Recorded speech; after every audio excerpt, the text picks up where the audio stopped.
जय हिंद दोस्तों, स्वागत है आप सभी का आपके अपने परिवार द लॉजिकल साइंस में। मैं हूं आलोक सिंह आतिश और आज के इस वीडियो सेशन में हम लोग डिस्कस करने वाले हैं ट्रेड न्यूमेरिकल से संबंधित कुछ महत्वपूर्ण क्वेश्चन की। जी हाँ दोस्तों, अगर आप एएलपी और टेक्नीशियन की तैयारी करते हैं तो आपको एक पेपर ट्रेड भी पढ़ना होता है और आपके एग्जाम में ट्रेड से संबंधित एक दो न्यूमेरिकल क्वेश्चन भी देखने को मिलते हैं। ध्यान में रखिएगा कि जो आपको ये न्यूमेरिकल क्वेश्चन देखने को मिलते हैं, ये आप जो अमूमन फिजिक्स और केमिस्ट्री में न्यूमेरिकल पढ़ते हैं वो नहीं होता है, इससे अलग होता है। आप कहेंगे सर अलग किस टाइप का होता है? तो आइए आज के इस सेशन में हम लोग इसको डिस्कस करते हैं। ध्यान में रखिएगा कि आज के इस सेशन का जो भी क्वेश्चन है उसका पीडीएफ आपको कहाँ मिलेगा, ये हमारे टेलीग्राम ग्रुप से मिल जाएगा, जिसका लिंक इस वीडियो के नीचे डिस्क्रिप्शन में दिया गया है। बहरहाल आइए अपने सेशन की शुरुआत करते हैं और चलते हैं पहले क्वेश्चन की तरफ। आपका पहला क्वेश्चन आप सभी को दिखाई पड़ रहा होगा। क्वेश्चन पूछा जा रहा है कि नीचे के चित्रानुसार धारा आई है। यहाँ पे आपको एक डायग्राम दिया हुआ है सर, डायग्राम आप सभी देख पा रहे होंगे और इस डायग्राम के अनुसार आपको ये बताना है कि इसमें जो करंट का वैल्यू है वो कितना होगा। आप क्या कहेंगे कि गुरुजी जो हम लोग इलेक्ट्रिसिटी में न्यूमेरिकल क्वेश्चन पढ़ते हैं उसमें तो जनरली पावर से क्वेश्चन पूछा जाता है, heating effect of electric current से पूछा जाता है, साथ में रेसिस्टेंस के कॉम्बिनेशन से भी पूछ लिया जाता है, लेकिन ये क्वेश्चन तो हमको न्यू लग रहा है। मेरे मित्र ध्यान दीजिएगा कि आपको ट्रेड में जो न्यूमेरिकल क्वेश्चन देखने को मिलेंगे वो कहीं ना कहीं क्या होते हैं, तो सर कहीं ना कहीं प्रैक्टिकल क्वेश्चन देखने को मिलते हैं, क्योंकि ट्रेड का पढ़ाई मतलब ज्यादा से ज्यादा प्रैक्टिकल सर। तो यहाँ पे एक्चुअली जो आपसे क्वेश्चन करा जा रहा है कि इस चित्र के अनुसार धारा का मान क्या होगा, तो आपको ये समझना होगा कि इसमें जो धारा है वो कहाँ पे आ रही है और कहाँ से जा रही है।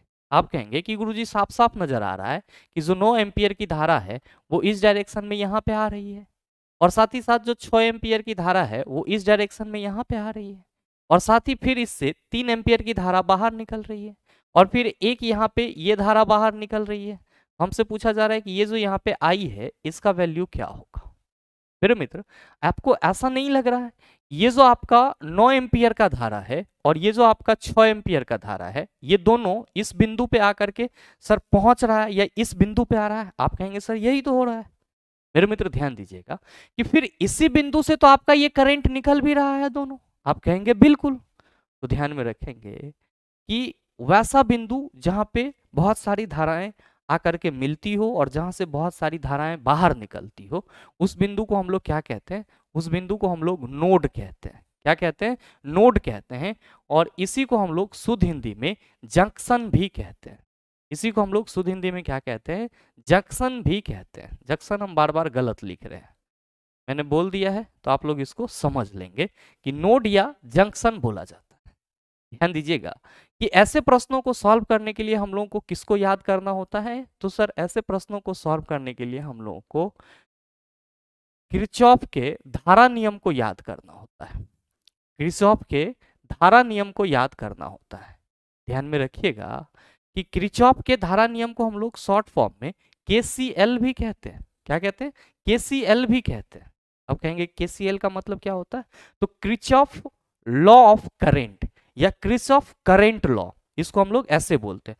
के for Kirchhoff, C for current, L for law. किरचॉफ का धारा नियम क्या कहता है? किरचॉफ का धारा नियम कहता है कि किसी भी जंक्शन पे जितनी धाराएं आती है, किसी भी जंक्शन पे या किसी भी नोड पॉइंट पे जितनी भी करंट आती है और उससे जो करंट बाहर निकलती है, सभी का योग किसके बराबर होता है? तो सर जीरो के बराबर होता है। क्या कहिएगा कि जो किरचॉफ का धारा नियम है उसमें यह कहा जाता है कि किसी भी नोड पॉइंट पे या किसी जंक्शन पॉइंट पे जितने भी करंट आते हैं और जितनी करंट उससे बाहर जाती है, यानी कि जितना आता है और जितना बाहर जाता है, उन सभी का योग किसके बराबर होता है? जीरो के बराबर होता है। या फिर इसी को आप दूसरे तरीके से यह भी कह सकते हैं कि किरचॉफ के धारा के नियम के अनुसार किसी जंक्शन में जितनी धाराएं प्रवेश करती है, तो जो धारा का प्रवेश करने का मान होता है और जो उससे धारा निकलने का मान होता है, दोनों क्या होता है? बराबर होता है। आप कहेंगे गुरुजी अटपटांग लग रहा है, कुछ समझ ही नहीं पा रहे हैं।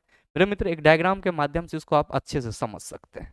ध्यान दीजिएगा कि अगर हम लोग यहाँ पे बात करें किरचॉफ लॉ की, हम सबसे पहले यहाँ पे एक जंक्शन पॉइंट बना लेते हैं। इसको हम लोग क्या मान लेते हैं सर? जंक्शन पॉइंट मान लेते हैं। ठीक है, इसी को आप नोड भी बोल सकते हो। ध्यान दीजिएगा यहाँ पे एक धारा जो है आपका इस डायरेक्शन में आ रहा है, साथ ही साथ एक धारा जो है आपका वो इस डायरेक्शन में आ रहा है, और एक धारा जो है आपका वो इस डायरेक्शन में आ रहा है। इसको हम लोग नाम देते हैं सर अलग अलग, I1 नाम दे देते हैं, इसको हम लोग I2 नाम दे देते हैं, इसको हम लोग I3 नाम दे देते हैं।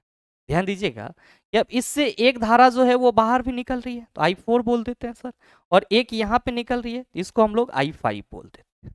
अब किरचॉफ के नियम के अनुसार जितनी धाराएं इस जंक्शन बिंदु पे आ रही है, जितनी धाराएं इस नोड पॉइंट पे आ रही है, उन सभी का योग किसके बराबर होगा? तो जितना धारा इससे निकल रहा है उसके बराबर होगा। या और सरल रूप में यहां पे जितनी भी धाराएं आई है और जितनी भी धाराएं बाहर निकल रही है, सभी का योग किसके बराबर होगा? 0 के बराबर होगा। आप कहेंगे कि गुरुजी अकॉर्डिंग टू दिस लॉ हम लोग ये कह सकते हैं कि I1 धारा आ रही है इस जंक्शन पॉइंट पे, तो I1 प्लस I2 भी आ रही है, तो लीजिए हम I2 भी लिख देते हैं। I3 भी आ रही है तो सर I3 भी लिख देते हैं हम लोग। अब फिर क्या कहिएगा कि गुरुजी I4 तो इससे निकल रही है, तो मैंने आपको क्या बताया कि जितनी धाराएं जंक्शन पे आ रही है और जितनी निकल रही है, सभी का टोटल योग किसके बराबर होगा? 0 के बराबर होगा। तो मेरे मित्र यहाँ पे I4 धारा तो जंक्शन पॉइंट से बाहर निकल रही है, तो सर बाहर निकल रही है तो इसको हम लोग कैसे रिप्रेजेंट करेंगे? आप कहेंगे माइनस साइन के साथ, तो यहाँ पे हम लोग क्या लिखेंगे? Plus minus I4। क्या लिखेंगे? Plus minus I4। फिर क्या लिखेंगे? तो गुरुजी फिर प्लस होगा, I5 भी बाहर निकल रहा है तो फिर हम लोग लिखेंगे माइनस I5 प्लस, अब यहाँ पे माइनस I5 इक्वल टू क्या हो जाएगा? 0। और सर ये क्या है आपका? आप कहेंगे गुरुजी यही तो हमारा किरचॉफ का नियम है, यही तो हमारा किरचॉफ का धारा नियम है, यानी कि KCL है। आप कहेंगे सर फिर ये क्वेश्चन भी हमसे आसानी से बन जाएगा। बिल्कुल बन जाना चाहिए सर। आपसे पूछा जा रहा है कि यहाँ पे I इक्वल टू व्हाट, यानी कि I का वैल्यू क्या होगा? आप क्या कहेंगे कि गुरुजी अगर हम इसको I1 मान लें, इसको हम I2 मान लें और इसको हम लोग क्या मान लें सर? I3 मान लें। ये वाला जो धारा है इसको हम I3 मान लें और ये जो हमको I बोला जा रहा है ये तो हमको निकालना ही है। तो आप क्या कहेंगे कि गुरुजी अगर हम इस क्वेश्चन को किरचॉफ लॉ के अकॉर्डिंग सॉल्व करना चाहेंगे, यहाँ पे हम सॉल्यूशन लिख करके ये लिख सकते हैं ये I1 धारा इस जंक्शन पॉइंट पे आ रही है, तो सर I1 प्लस क्या लिखेंगे? सर I2 भी आ रही है, तो लीजिए I2। अब ध्यान दीजिएगा कि जो 3 एम्पियर की धारा है वो तो बाहर निकल रही है। आप कहेंगे बिल्कुल, तो -3 लिख लीजिए सर। अब फिर प्लस यहाँ पे ये भी तो आपका बाहर ही निकल रहा है, तो आप कहेंगे सर यहाँ पे इसको -I लिख लीजिए। ये किसके बराबर हो जाएगा चेला जी?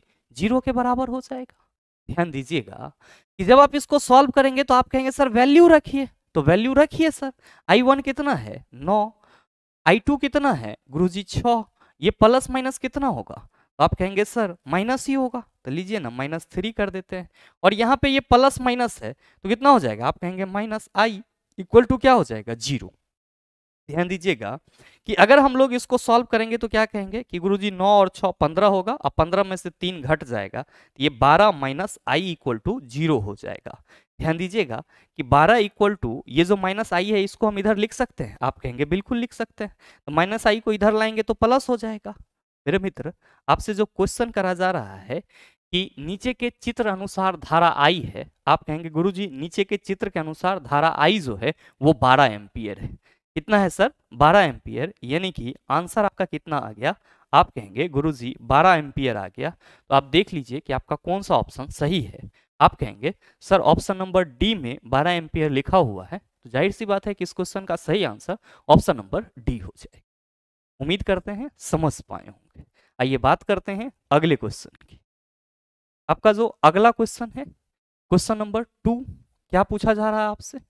आपसे पूछा जा रहा है कि एक 24 mm व्यास के ड्रिल के लिए चक्कर पर मिनट कितने होंगे जबकि कटिंग स्पीड 30 मीटर पर मिनट मानी गई है। मेरे मित्र ऑप्शन है 398 RPM, दूसरा ऑप्शन है 50 RPM और तीसरा है 100 RPM और चौथा है इनमें से कोई नहीं। ध्यान में रखिएगा यहाँ पे RPM का मतलब क्या होगा?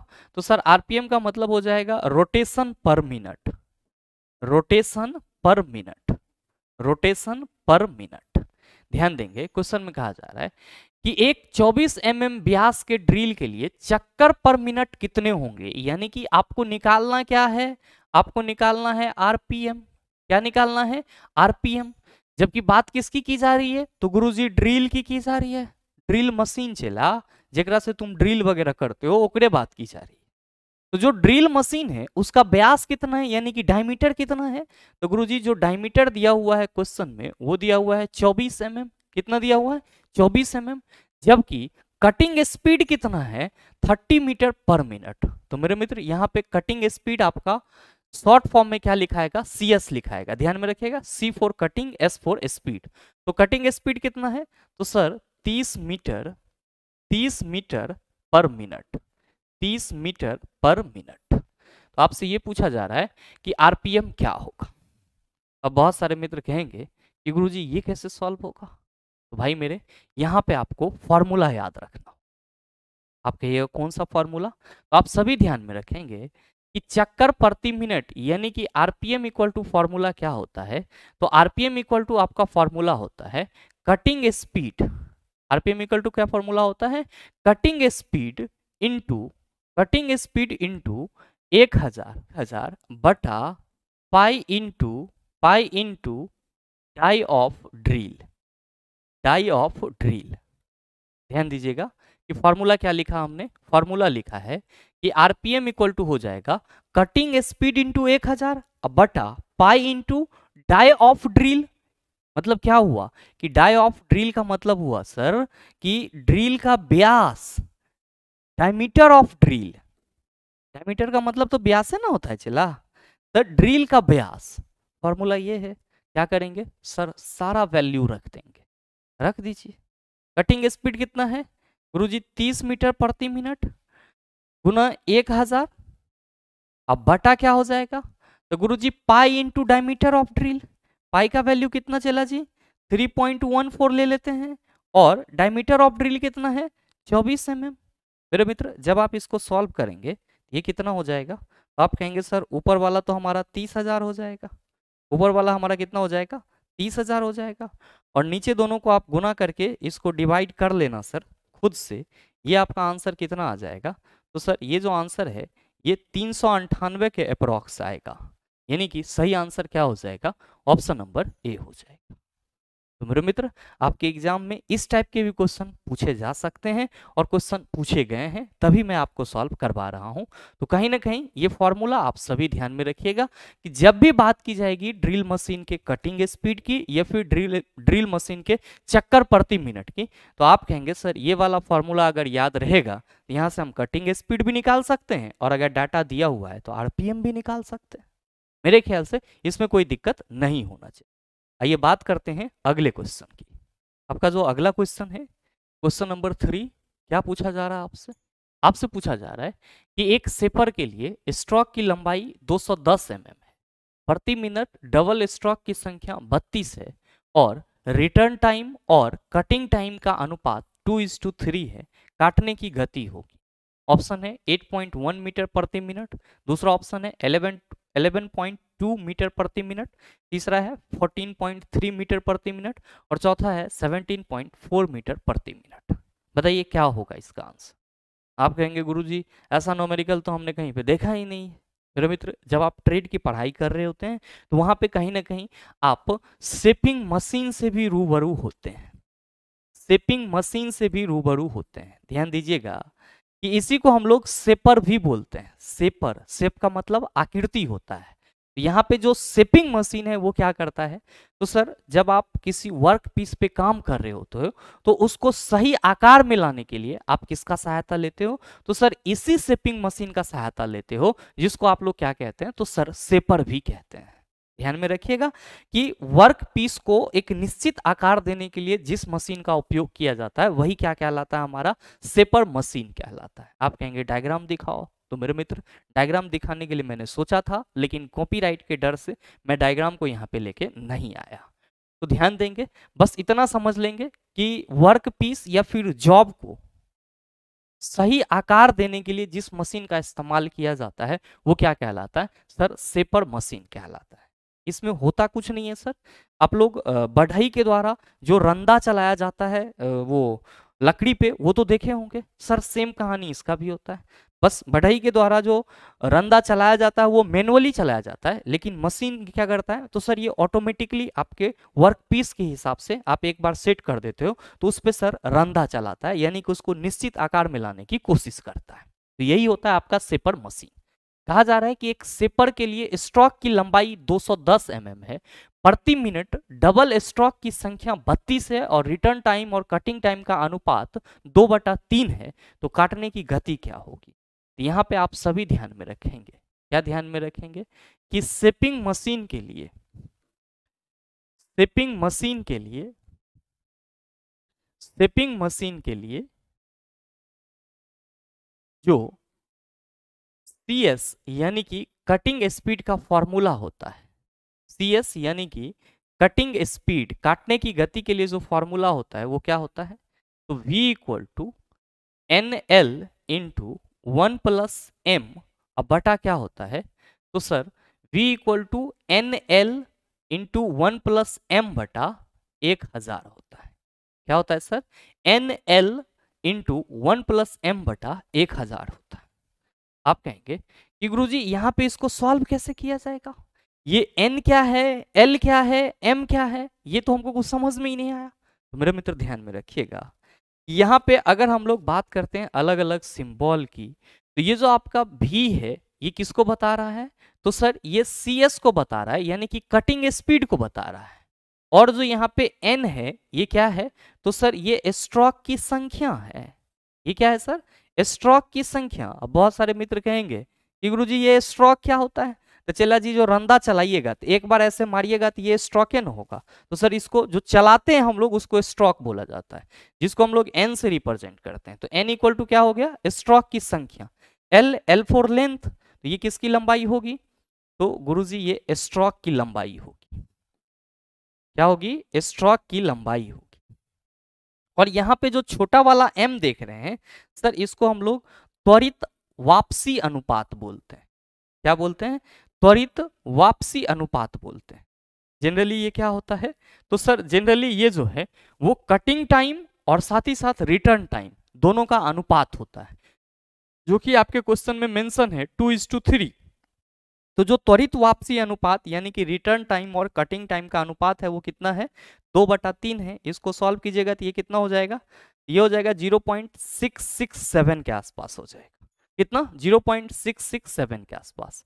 स्ट्रोक की लंबाई कितनी है, तो सर स्ट्रोक की लंबाई 210 mm है, तो यहाँ पे 210 mm लिख देते हैं सर। और प्रति मिनट डबल स्ट्रोक की संख्या यानी कि स्ट्रोक की संख्या कितनी है, तो गुरुजी 32 है। चला जी अब ये आपसे सॉल्व ना होगा, आप कहेंगे बिल्कुल हो जाएगा। ध्यान दीजिएगा कि जब आप सॉल्व करेंगे तो क्या कहेंगे, आप कहेंगे कि गुरुजी यहाँ पे n के जगह जो है हम क्या रखेंगे, 32 रखेंगे, और इंटू l है तो l के जगह हम लोग क्या रखेंगे, l के जगह 210 रखेंगे, और साथ ही 1+m है, यहाँ पे 1+ ये कितना निकाले हैं हम लोग सर, 2/3, तो सर 0.667, तो 0.667 लिखेंगे। अब बटा क्या हो जाएगा सर, बटा 1000 हो जाएगा। मेरे मित्र अब आपको इसको जोड़ने घटाने में कोई दिक्कत नहीं होगा, पहले इसको गुना कर लीजिएगा, फिर इसको जोड़ के इसके साथ गुना कर दीजिएगा, 1000 से डिवाइड कर दीजिएगा, अप्रॉक्स में आपको 11.20 के आसपास वैल्यू आएगा, और आप सभी कहेंगे कि सर इस हिसाब से हमारा आंसर ऑप्शन नंबर बी हो जाएगा। बिल्कुल सही सोच रहे हैं, बस आप इसको एक बार कैलकुलेट कर लेंगे तो सर चीजें आपके लिए अपने आप आसान हो जाएगी। ध्यान में रखिएगा कि जब भी शेपिंग मशीन के लिए कटिंग स्पीड की बात की जाएगी, फॉर्मूला लगाएंगे V equal to NL into 1+M बटा 1000, जहां पे V क्या है, शेपिंग मशीन की कटिंग स्पीड है, N क्या है, स्ट्रोक की संख्या, L क्या है, स्ट्रोक की लंबाई, M क्या है, त्वरित वापसी अनुपात यानी कि रिटर्न टाइम और कटिंग टाइम का अनुपात। ऐसे गया, काटा, फिर रिटर्न आया, फिर गया, तो रिटर्न टाइम और कटिंग टाइम को हम लोग हिंदी में, शुद्ध हिंदी में त्वरित वापसी अनुपात कहते हैं। तो सर इसका वैल्यू इतना आएगा, आप 2 को 3 से डिवाइड करके देखेंगे, बाकी फॉर्मूला में सारा वैल्यू रखेंगे, आपको आंसर मिल जाएगा। तो ये फॉर्मूला आपके लिए सर इंपॉर्टेंट है, आप इसका खास ख्याल रखेंगे। आइए अब बात करते हैं अगले क्वेश्चन की। आपका जो अगला क्वेश्चन है, क्वेश्चन नंबर 4, क्या पूछा जा रहा है कि एक अल्टरनेटर जिसका 8 पोल है और 250 आरपीएम से चक्कर लगाता है तो उसकी आवृत्ति होगी। ऑप्शन है 50 हर्ज, दूसरा है 60 हर्ज, तीसरा है 25 हर्ज, चौथा है आपका 162 हर्ज। आप कहेंगे गुरुजी ये अल्टरनेटर क्या होता है? तो मेरे मित्र ध्यान में रखेंगे कि अल्टरनेटर के अगर हम लोग डायग्राम की बात करते हैं, अल्टरनेटर के डायग्राम की बात करते हैं तो सर ये कॉपीराइटेड फ्री इमेज था, इसीलिए मैंने इसको शामिल कर लिया है। हालांकि शिपिंग मशीन का भी इमेज हमारे पास है, लेकिन सर उसमें कॉपीराइट का डर है। ठीक है, अब देखो सर, यहाँ पे जो आप देख रहे हैं इसी को क्या बोला जाता है? अल्टरनेटर बोला जाता है। क्या बोला जाता है? अल्टरनेटर बोला जाता है। बेसिकली ये क्या होता है? तो सर ये एक प्रकार का डिवाइस होता है जो मैकेनिकल एनर्जी को किस में बदलता है? इलेक्ट्रिकल एनर्जी में बदलता है। कॉमन सा चीज ध्यान में रखिएगा कि जनरेटर हो या अल्टरनेटर हो, दोनों ही क्या करता है? तो सर मैकेनिकल एनर्जी को इलेक्ट्रिकल एनर्जी में बदलता है। और जितने भी आप हीट इंजन वगैरह देखते हैं, उसको इनिशियली स्टार्ट करने के लिए, प्रारंभ में उसको स्टार्ट करने के लिए अल्टरनेटर की सर बहुत ही इंपॉर्टेंट भूमिका होती है।